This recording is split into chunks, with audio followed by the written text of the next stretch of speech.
Hello friends, मैं रविंद्र मिश्रा।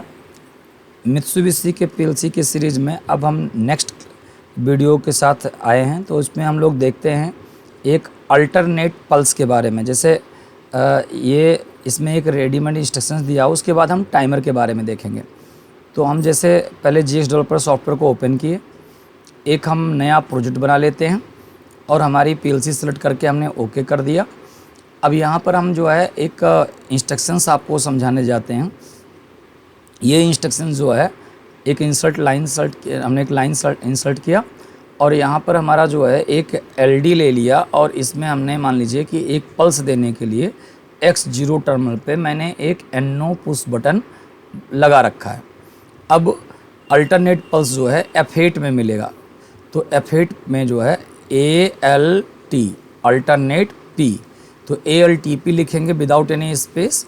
और जिस आउटपुट को आपको अल्टरनेट एक्टिवेट करना है उसको आप जो है यहाँ से आप Y0 ले लिया और आपने इसे ओके कर दिया। अब हम इसे कन्वर्ट करते हैं। देखिए, जैसे इसका ये एडवांटेज है कि हम जैसे NO पुश बटन को NO की तरह, NC को NC की तरह, टॉगल को टॉगल की तरह यूज कर रहे थे, तो हम NO इंस्ट्रक्शंस पे सीधा आउटपुट लगा रहे थे। लेकिन अगर हमें NO को NC या NC को NO की तरह यूज करना है तो हम NC इंस्ट्रक्शंस पे जो है आउटपुट को लगा दे रहे थे। लेकिन अब हमारे पास एक NO पुश बटन है, यानी ग्रीन पुश बटन है एक, और उसको हमें बिहेव करवाना है टॉगल स्विच की तरह। तो वैसे अभी अगर हमें होल्डिंग इंटरलॉकिंग के मेथड से बनाना पड़े, जो हमने पिछले सॉफ्टवेयर्स में बना रखा है, तो हम 3 स्टेप्स में बनाते थे और उसका होल्डिंग करते थे, इंटरलॉकिंग करते थे, 2 मेमोरी बिट यूज होता था। लेकिन यहाँ पर डायरेक्टली ये इंस्ट्रक्शंस दिया हुआ है। अगर हम इसे सिमुलेट करते हैं, वैसे तो ये हम इसमें कर रहे हैं तो फोर्सफुली कर रहे हैं, तो मतलब हम एक बार क्लिक करेंगे, ये किसी भी स्टेट में बाय डिफ़ॉल्ट जब अभी ये प्रोग्राम जब इसमें राइट होगा, डाउनलोड होगा, तो ये आपका क्या होगा कि ऑफ दिखेगा। लेकिन जब एक बार आप क्लिक करोगे तो ऑन हो जाएगा, और जब तक क्लिक रहेगा ऑन रहेगा। जब रिलीज कर दोगे यानी ऑफ कर दोगे इनपुट को, तब भी आपका ये ऑन ही रहेगा, और दूसरी बार करोगे तो ऑफ हो जाएगा। और फिर वो तो इस तरीके से अल्टरनेटिवली वो स्टेट को चेंज करेगा। जैसे अगर हम यहाँ से अगर डिवाइस टेस्ट अगर हम ले लेते हैं, और डिवाइस टेस्ट लेने के साथ में अगर हम यहाँ पर X0 हमारा इनपुट था, तो आप लोग यहाँ देख सकते हैं कि जब X0 को जैसे ही मैं क्लिक करता हूँ यानी ऑन करता हूँ, X0 जैसे ऑन हुआ तो आपका ऑफ से ऑन स्टेट में आ गया। और अब मैं अगर इसे ऑफ कर देता हूँ यानी पल्स चला भी गया, तो ये भी होल्ड करके रखा हुआ है। तो अगर पुश बटन को एक बार आपने प्रेस कर दिया तो ऑन हो गया, और रिलीज कर दिया इस समय हमने तो भी ये ऑन है। अब दूसरी बार जब इसे प्रेस करूँगा, मतलब ये फिर से मैं इसे ऑन करूँगा तो ये फिर ऑफ हो गया, और फिर मैं इसे ऑफ़ कर दूंगा, इसको मैं ऑफ़ कर दूंगा तब भी ये ऑफ ही रहेगा, और दोबारा ऑन करूंगा फिर ऑन हो जाएगा, फिर मैं ऑफ़ कर दूंगा ऑन ही रहेगा। तो देखो यहाँ पर स्टेटस दिख भी रहा है। अगर मैं देखिए, जब इसे अभी ये ऑन है और जैसे मैं इसे पल्स दूंगा, मतलब स्विच तो मेरा ऑफ है, जैसे मैंने इसे ऑन किया ये बंद हो गया, और ऑफ़ किया तब भी ये कोई दिक्कत नहीं है, ये चलेगा। तो अल्टरनेटिवली जो है ये ऑन ऑफ हो सकता है।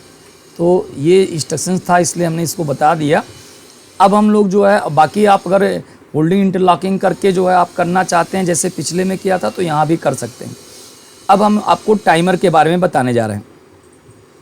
तो टाइमर के बारे में इसमें क्या होता है कि जैसे अभी हम पिछले सीरीज जो एलन बेडली की पीएलसी में क्या होता है कि टाइमर जब यूज करते हो तो वहाँ पर इनेबल, TT, डन अलग अलग बिट होते हैं, डायरेक्टली उनको यूज कर लेते हो।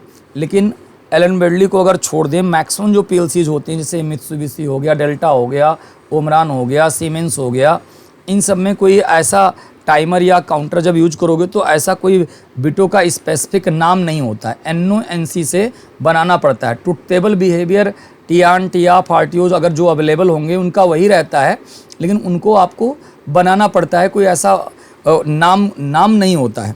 तो लेकिन हम जो वहाँ पढ़े हैं ना, तो यहाँ नाम के थ्रू ही आपको बताएंगे कि इसमें वो चीज़ कैसे करते हो।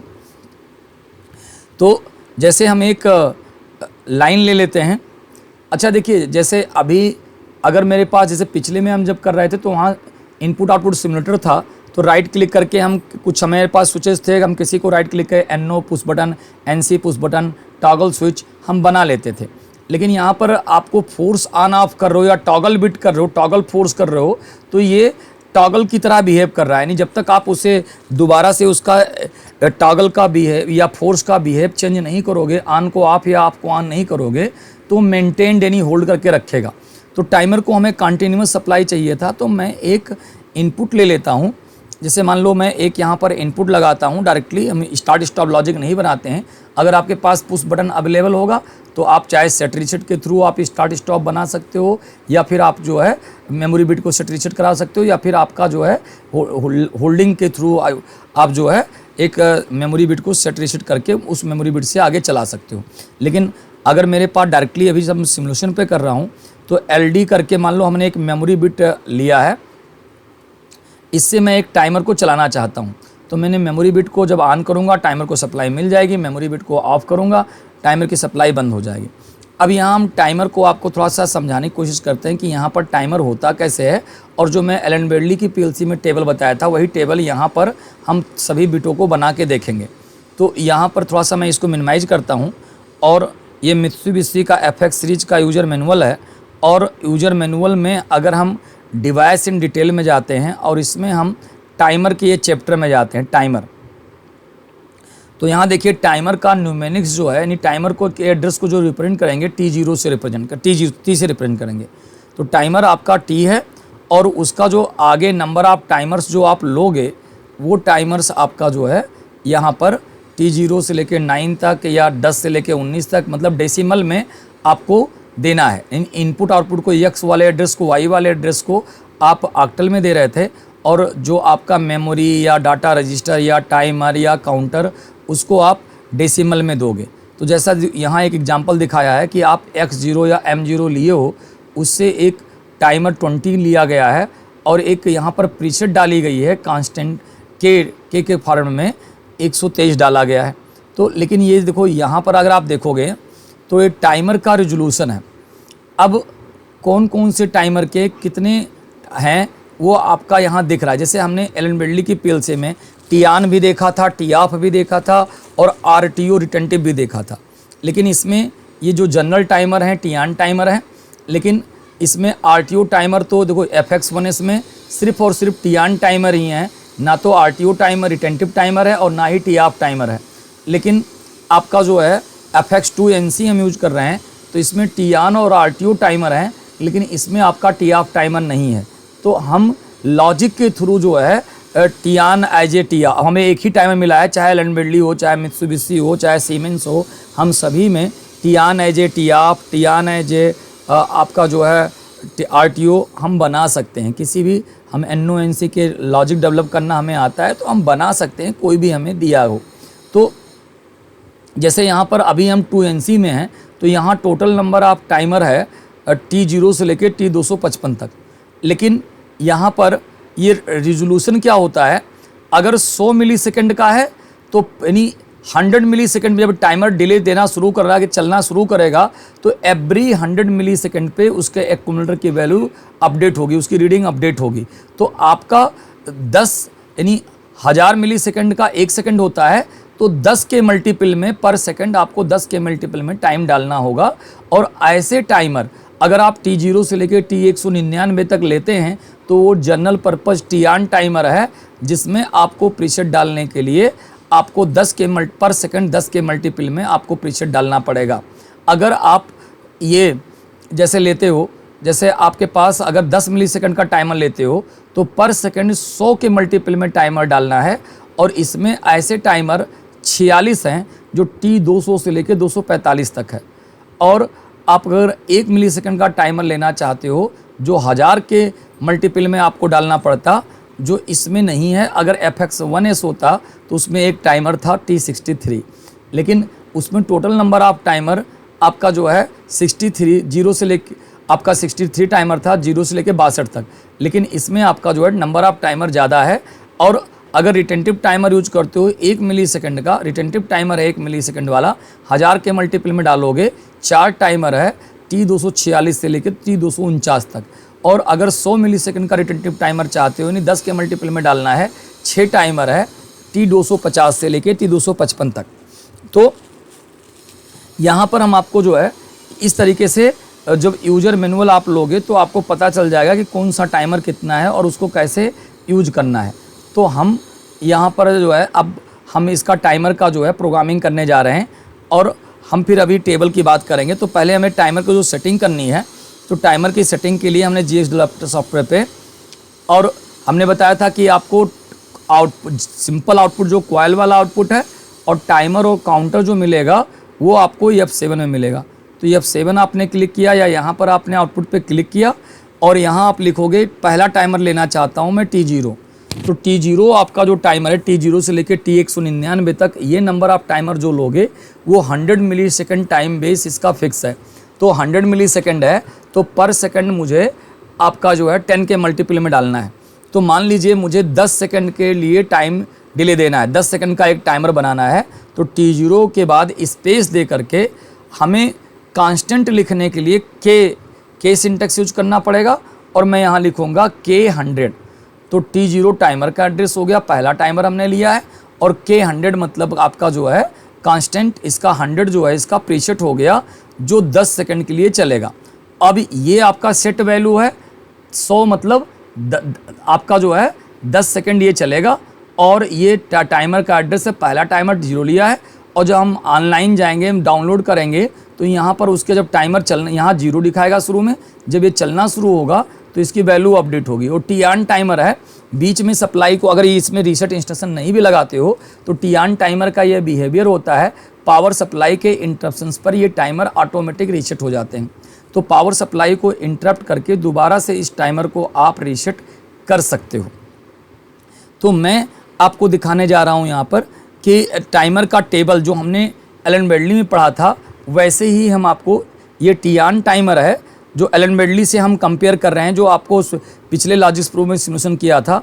तो टी-ऑन टाइमर का जो ट्रुथ टेबल था वो हम लोग देखने जा रहे हैं। तो टी-ऑन टाइमर में मैंने बताया था कि एक जैसे इनपुट कमांड है, मेमोरी बिट या आपका जो है फिजिकल इनपुट है, इनपुट कमांड है, और वहाँ हमने बताया था EN मतलब अनेबल बिट था और TT मतलब टाइमर टाइमिंग बिट था, जिसको हम रीडिंग से जब एक्यूमुलेटर की वैल्यू अपडेट हो रही थी तब पहचान रहे थे, और आपका जो है एक डन बिट था। तो क्या था कि जब हमने इनपुट को ऑन नहीं किया है, यानी जब तक आपका इनपुट ऑफ था तब तक आपका डिफ़ॉल्ट इनिशियल कंडीशन में अनेबल बिट, TT बिट और डन बिट सभी बिट ऑफ थे। और जब आप इनपुट ऑन कर रहे थे, जब आप इनपुट को ऑन कर रहे थे तो एनेबल बिट ऑन हो गया था और TT बिट ऑन हो गया था, एनेबल और TT बिट ऑन हो गया था और डन बिट आपका बंद था। तो टाइमर जब चलना स्टार्ट हो गया और टाइमर बढ़ते बढ़ते जैसे ही एक्यूमुलेटर की वैल्यू प्रीसेट वैल्यू के बराबर हो गई, यानी जब टाइम आपका फिनिश हो गया, टाइम आपका कंप्लीट हो गया, तो इनेबल और डन बिट आपकी, यानी एनेबल बिट तो ऑन रहती थी, वहीं पर जब एक्यूमुलेटर प्रीसेट के बराबर होगा तो टाइम ख़त्म हो गया, यानी TT बिट बंद हो गई और डन बिट आपकी ऑन हो जाती थी।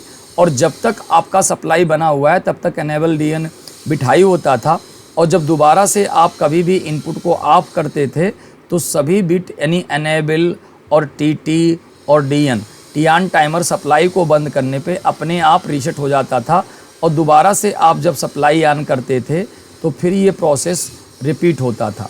यानी टी-ऑन टाइमर का ट्रुथ टेबल था, when input is high then enable and TT bit are high और आपका डन बिट आर लो। और जब टाइम चलते चलते जैसे ही एक्यूमुलेटर प्रीसेट वैल्यू के बराबर हो जाता था तो वहाँ पर TT बिट बंद हो करके डन बिट हाई हो जाती थी, और जब सप्लाई को हम बंद करते थे तो पूरा सिस्टम बंद हो जाता था। तो ये एलन बेडली के टी-ऑन टाइमर का था, और इसमें नाम था तो टाइमर का एड्रेस /TT/DN करके आप यूज कर लेते थे। लेकिन यहाँ पर ऐसा नहीं है, तो यहाँ पर हमें NO और NC के हेल्प से बनाना पड़ेगा। तो अगर हम एलन बेडली से कंपेयर करें तो जो टाइमर का एड्रेस होता है, जो टाइमर का डायरेक्ट एड्रेस होता है, जैसे हमने अभी टाइमर लिया है, तो जैसे अभी हमने क्या लिया, यहाँ पहले मैं समझा देता हूँ फिर बनाऊँगा। तो अगर मैंने यहाँ पर लिया है एक M0, एक मेमोरी बिट है जिससे हमारा टाइमर चलेगा, और हमने टाइमर क्या लिया T0, और इस पर प्रीसेट कितना डाल दिया हमने, K100, 10 सेकंड का हमने प्रीसेट डाला था, तो T0 K100 आया। यहाँ अभी जब रन टाइम में जाएंगे तो ये 0 दिखाएगा। अब मुझे इसका तीनों बिट बनाना था, अनेबल और डन और TT बिट बनाना था और उसको समझना था। तो टाइमर का डायरेक्ट एड्रेस अगर आप किसी पे दे देंगे, देखिए जो ये अगर आपको अनेबल बिट लेना है तो सीधा सीधा इस मेमोरी से एक आउटपुट चला दो। मतलब अगर आपको अनेबल बिट चाहिए, अगर इस टेबल को हमें परफॉर्म करना है और मित्सुबिशी में करना है, तो इस मेमोरी बिट को आप चाहो तो इसी के पैरेलल में आप मेमोरी बिट से एक आउटपुट लगा दो, और पैरेलल में नहीं लगा रहे हो तो आप मेमोरी बिट से जो एक आउटपुट चलाया, मान लो ये पहला आउटपुट आपका Y1 है, तो ये आपका एलन ब्रैडली से अगर हम कंपेयर करें तो ये EN यानी आपका क्या है, EN मतलब अनेबल बिट है। ये क्या है, ये EN मतलब अनेबल बिट है। यानी अगर यहाँ पर मुझे मित्सुबिशी में मुझे अनेबल बिट बनाना है तो आपका जो है ये एनेबल बिट के लिए आप सीधा जो टाइमर का पावर फ्लो है, टाइमर जिससे भी चल रहा है, वो फिजिकल इनपुट से चल रहा है, मेमोरी बिट से चल रहा है, वो आपका एनेबल बिट हो गया। और टाइमर का जो डायरेक्ट एड्रेस, अगर मैंने एक NO पे टाइमर का डायरेक्ट एड्रेस लगा करके एक आउटपुट में लेता हूँ, मान लो मैं आउटपुट यहाँ पर 3 लेता हूँ, तो ये सीधा जो टाइमर का एड्रेस है वो DN मतलब आपका जो है ये डन बिट है, फिनिश बिट है। अगर टाइमर के डायरेक्ट एड्रेस को यहाँ नाम नहीं होता है, लेकिन हमने जो समझाया था वही नाम समझो, कोई दिक्कत नहीं है। तो यहाँ पर अगर आप T0 लिखते हो तो ये डन बिट हो गया। लेकिन अब मुझे जो TT बिट बनाना है, तो देखिए TT बिट टाइमर का कब चलता है, बिफोर आपका जो है प्रीसेट। जब तक आपका जब टाइमर स्टार्ट हुआ, जब तक एक्यूमुलेटर सेट पॉइंट तक नहीं पहुंच जाता, प्रीसेट तक नहीं पहुंच जाता, तब तक TT बिट आपका रहता है। तो मैं अगर यही जो एक NC एड्रेस यानी TT बिट कभी भी बनाना पड़ेगा तो एक NC लेना पड़ेगा, जो भी टाइमर का एड्रेस, टाइमर 0 लिए हो तो टाइमर 0 का एड्रेस, और एक सीरीज में एक NO लगाना पड़ेगा। यानी ये जो मैं कॉन्सेप्ट TT बिट बनाने के लिए बता रहा हूँ, वो चाहे मित्सुबिशी यूज कर रहे हो, चाहे अभी आप ये GX डेवलपर यूज करो, GS Works 2 यूज करोगे, GS Works 3 यूज करोगे, या सीमेंस का कोई सॉफ्टवेयर यूज करोगे, डेल्टा का यूज करोगे, तो अगर हम एलन ब्रैडली से कंपेयर करें टाइम के साथ साथ, यानी टाइमर टाइमिंग बिट बनाना, TT बिट बनाना है, तो टाइमर जो भी टाइमर लिए हो उसका NC और एक आपको NO लगाना पड़ेगा, और NO में ये पावर फ्लो है जिससे भी वो टाइमर चलता है। अब देखिए जिस टाइमर का TT बिट लोगे तो NC पे तो उस टाइमर का एड्रेस ही लगेगा, लेकिन अगर मल्टीपल टाइमर लगाओगे, एक के बाद एक चलाओगे, तो वो सारे के सारे जो है ये उसका जो उस टाइमर का पावर फ्लो बदलता रहेगा। जैसे एक के बाद एक चल रहा है तो ये पावर फ्लो सबके लिए बदलता रहेगा। तो वो टाइमर जिसका TT बिट बनाना चाहते हो वो किस एड्रेस से एनर्जाइज हो रहा है, ट्रिगर हो रहा है, M0 से, तो उसका NO लगाओगे और टाइमर की NC लगाओगे, तो एक NO और एक NC ये दोनों इंस्ट्रक्शंस को कंबाइन जब यूज करोगे तो ये एलन ब्रैडली से टाइमर के TT बिट की तरह, यानी मान लो यहाँ पर मैंने Y1 डाला था, यहाँ Y2 डाल दिया और ये Y3 था, तो ये TT हो गया। TT का मतलब हमने वहाँ पर फुल फॉर्म बताया था, टाइमर टाइमिंग बिट, यानी आपका जो है टाइमर का जो टाइमिंग है, टाइमर टाइमिंग बिट, तो टाइमर टाइमिंग बिट है वो आपका हो गया। तो इस तरीके से आपका मित्सुबिशी ओमनान डेल्टा, इस तरीके से ये अनेबल बिट हो गया, TT बिट हो गया, डन बिट हो गया। और देखिए ये एग्जैक्ट ट्रुथ टेबल जो आपको पहले मैंने बताया था, ये एलन ब्रैडली के PLC के लिए था, तो यही ट्रुथ टेबल, चाहे वो डेल्टा हो चाहे ओमरान हो, कोई भी हो, टियान टाइमर यही ट्रुथ टेबल को फॉलो करेगा कि हमने अनेबल मतलब कि टाइमर को सप्लाई मिल रहा है कि नहीं मिल रहा है, और TT मतलब टाइमर चाहे टियान हो चाहे टीआप हो या RT हो, टाइम चल रहा है तो TT बिट हाई है, टाइम बंद है तो TT बिट बंद है, और डन यहाँ पर टियान टाइमर के लिए फिनिश बिट को शो कर रहा है। जब आपका टाइम कंप्लीट हो जाएगा तब वो बिट हाई होगी। तो when input is high then enable and TT bit are high, done bit are low, when accumulator equal to preset then आपका TT bit off and done bit high, when power goes off then all bit are reset. या तो और दोबारा चलाना है तो आप इसको रीसेट वैसे भी कर सकते हो, सप्लाई को इंटरप्ट करके। तो यहाँ हम आपको दिखाने जा रहे हैं, देखिए यहाँ पर हम आपको दिखाने जा रहे हैं, तो ये हमने जो है यूज किया, जैसे मैंने ये तो कन्वर्ट कर दिया था। मैं यहाँ पर एनेबल और टीटी और डन बिट यूज करना चाहता हूँ मैं, तो मैंने यहाँ पर 3 लाइन इंसर्ट कर लिया। मान लीजिए मैंने यहाँ लिखा एक एलडी और एलडी में डाल दिया आपका जो है एनेबल बिट के लिए सीधा power flow memory bit, LD ले लिया मेमोरी बिट, और इससे मैंने एक आउटपुट चलाया OUT आउटपुट चलाया Y1 आपका, ये आपका एनेबल बिट हो जाएगा। फिर मैंने दूसरी लाइन ली, दूसरी लाइन के लिए मैंने यहाँ से टीटी बिट बनाना था, तो टीटी बिट बनाने के लिए एक एलडी एक NO इंस्ट्रक्शन लेना है जिससे भी टाइमर चल रहा है पावर फ्लो लोगे, और दूसरा आपका जो है LDI लोगे, लोड इन्वर्स लोगे, और वो टाइमर का एड्रेस होगा जो टाइमर आपने प्रोग्राम में बनाया है। तो T0 आपने टाइमर लिया था और इससे आपने एक आउटपुट चलाया और वो आउटपुट हो गया आपका Y1 लिए चुके हो, Y2 आउटपुट चलेगा, तो ये TT बिट हो गया। यानी M0 चल रहा है, ये एनेबल बिट हो गया और ये TT बिट हो गया, जो हमने एलन बेडली में बताया था। सेम वही चीज़ यहाँ पर मैं आपको बता रहा हूँ। और आपका जो है डन बिट बनाना था, तो यही आपका स्टार डेल्टा स्टार्टर हो जाएगा कि आपका पहले मेन और स्टार यानी मेन और TT बिट चलेगा, और जब टाइम पूरा हो जाएगा तो स्टार बंद होकर के मेन और डन डेल्टा चलता रहेगा। तो आपका जो है यहाँ पर मैंने एक LD ले लिया, और LD लेने के साथ में हमने यहाँ से हमने यहाँ से क्या किया कि यहाँ पर T0 डाल लिया, और टाइमर का एड्रेस है ये ले लिया हमने, और यहाँ से हमने एक आउट लिया और वो आउटपुट है Y3 आउटपुट हमने ले लिया। अब मैं इसको कन्वर्ट करता हूँ और सिमुलेट करके दिखाता हूँ आपको मैं। अब मैं जब सिमुलेशन को ऑन करने जा रहा हूँ, तो सिमुलेशन को मैंने ऑन किया, ये प्रोग्राम अभी आपका डाउनलोड होगा, और डाउनलोड होने के साथ ही जो है ये प्रोग्राम अभी हमारा डाउनलोड होने जा रहा है। और जब ये प्रोग्राम हमारा डाउनलोड हो जाएगा तब हम आपको दिखाते हैं इस टेबल को। जब तक ये हमारा प्रोग्राम डाउनलोड हो रहा है, हम इस टेबल को एक बार फिर से स्कैन कर लेते हैं। तो ये मेरा मेमोरी जीरोस चल रहा है, वो एनेबल बिट है, और ये मेरा जो NONC है वो TT बिट है, और ये हमारा डन बिट है। और ट्रुथ टेबल जो है यहाँ जो आप था वही ट्रुथ टेबल चलेगा। इनपुट ऑफ है, अभी हमारा कोई भी बिट ऑन नहीं है। जैसे मैं इनपुट ऑन करूँगा तो एनेबल और TT यानी इसको आपने मेन काउंटर मान लिया, इसको स्टार मान लिया, डेल्टा भी बंद रहेगा, इसको डेल्टा मान लिया, और जब एक्यूमुलेटर प्रेशर के बराबर हो जाएगा तो मेन और डेल्टा चलने लगेगा, स्टार आपका बंद हो जाएगा जब तक सप्लाई बना हुआ है। तो हम इसको ये परफॉर्म करते हैं और यहाँ देखते हैं। जैसे मैंने मेमोरी बिट को यहाँ डिवाइस टेस्ट में जा कर के, और जैसे ही हमने इसको ऑन किया तो यहाँ देख पा रहे हो कि ये टाइमर आपका जो है, जैसे हमने इसको ऑन किया ये टाइमर चलने लगा। तो EN और TT when input is high then enable bit और TT बिट हाई हो गया। When accumulator equal to preset यानी आफ्टर 10 सेकेंड ये TT आपका जब ये 100 के बराबर हो गया तो TT आपका स्टार बंद हो गया, डेल्टा मेन और डेल्टा चल रहा है।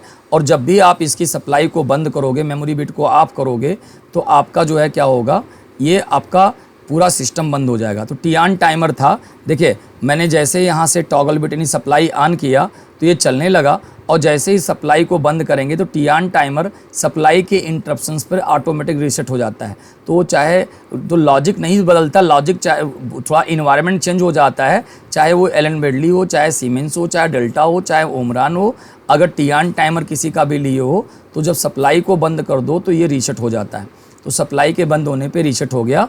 और देखिए जब सब इनपुट ऑफ है पूरा सिस्टम बंद है। व्हेन इनपुट इज हाई यानी मेमोरी बिट ऑन हुआ, एनेबल बिट और TT बिट आर हाई, और when accumulator equal to preset हमारा सेट पॉइंट K 100 है, जैसे ये 100 के बराबर होगा यानी आफ्टर 10 सेकेंड ये टाइम ख़त्म हो गया, TT बंद हो गया, डन बिट हाई है, और जब तक पावर बना हुआ है तब तक EN और DN हाई है। When power goes off then all bit are reset. अब जैसे देखिए जैसे मैंने वहाँ लॉजिक ज़्यादा बनाया था तो मैं यहाँ पर ज़्यादा क्वेश्चन नहीं करूँगा, लेकिन मान लीजिए मैं 2 आउटपुट का बिलिंकर बनाना चाहता हूँ। यानी मैं चाहता हूँ कि जैसे हमारे पास 2 आउटपुट है, एक आउटपुट 1 है, एक आउटपुट 2 है, और आउटपुट 1 और आउटपुट 2 है।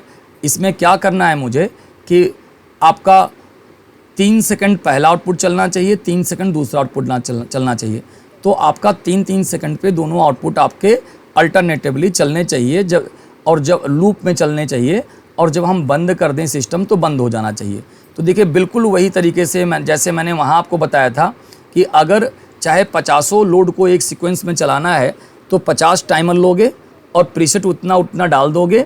और प्रीसेट डालने के साथ में, या मान लो मैं 5 सेकंड ले लेता हूँ, प्रीसेट उतना डालने के बाद में आपका जो है पहले टाइमर को सप्लाई से चलाओगे और हर टाइमर के टीटी बिट से लोड चलाओगे और हर टाइमर के डन बिट से नेक्स्ट टाइमर चलाओगे और लास्ट टाइमर के डन बिट से फर्स्ट टाइमर को या तो रीसेट करोगे या तो लास्ट टाइमर के डन बिट की एनसी पहले टाइमर के सीरीज में लगा दोगे। तो देखिए, मैं इस लाइन को यहाँ पर डिलीट करना चाहता हूँ, तो इस लाइन को मैंने यहाँ से डिलीट कर दिया। मुझे एनेबल बिट नहीं लेना है, मुझे टीटी बिट लेना है। तो देखिए, मेमोरी से पहले मैंने पहला टाइमर चलाया और यहाँ पर मैं प्रीसेट 5 सेकंड करना चाहता हूँ, तो हमने K50 डाल दिया, K50 डाल दिया 5 सेकंड के लिए। और ये इस टाइमर का टीटी बिट हो गया और टीटी बिट से मैंने कहा था आउटपुट 1 चलना चाहिए, तो मैंने यहाँ आउटपुट 1 का एड्रेस डाल दिया। तो ये जो आपने अभी ये कन्वर्ट किया, तो आपका ये मेमोरी बिट से टाइमर चलेगा और ऊपर वाली लाइन वो अलग प्रोग्राम है, उसको नहीं देखना है। मेमोरी बिट से टाइमर चलेगा और टीटी बिट से Y1 चला। अब जब पहला टाइमर डन हो गया, तो पहले टाइमर के डन बिट से हमें नेक्स्ट टाइमर चलाना है। तो यहाँ पर हम जो है लिखेंगे, यहाँ पर हम लिखेंगे कि F7 और T0 तो हम यूज कर चुके हैं, T1 और 5 सेकंड इसे भी चलाना है, तो T1 K50, तो K50 हमने डाला, तो ये दूसरा टाइमर हो गया। अब दूसरी टाइमर की टीटी बिट लेना है, तो टीटी बिट लेने के लिए हमेशा एक लाइन इंसर्ट किया, एक NO एक NC, तो एक LD यानी NO लिया और NO पे मैंने डाला आपका जो है पावर फ्लो। तो देखिए, पहला टाइमर किससे चला था, मेमोरी 0 से, तो पहले टाइमर की टीटी बिट के लिए जो पावर फ्लो था मेमोरी 0 था। लेकिन दूसरा टाइमर T1 किससे चल रहा है, पहले टाइमर के डन बिट से T0 से, तो मैं यहाँ पर जो है ये इसका पावर फ्लो, दूसरे टाइमर का पावर फ्लो T0 हो जाएगा। तो यहाँ पर मैं डालूँगा T0, तो LD T0 और फिर हम F7 दबा करके एक आउटपुट लेंगे आपका नहीं, ये आउटपुट नहीं लेंगे। अब यहाँ पर एक NC लेना था, तो NC लेने के लिए फिर से हमने जो है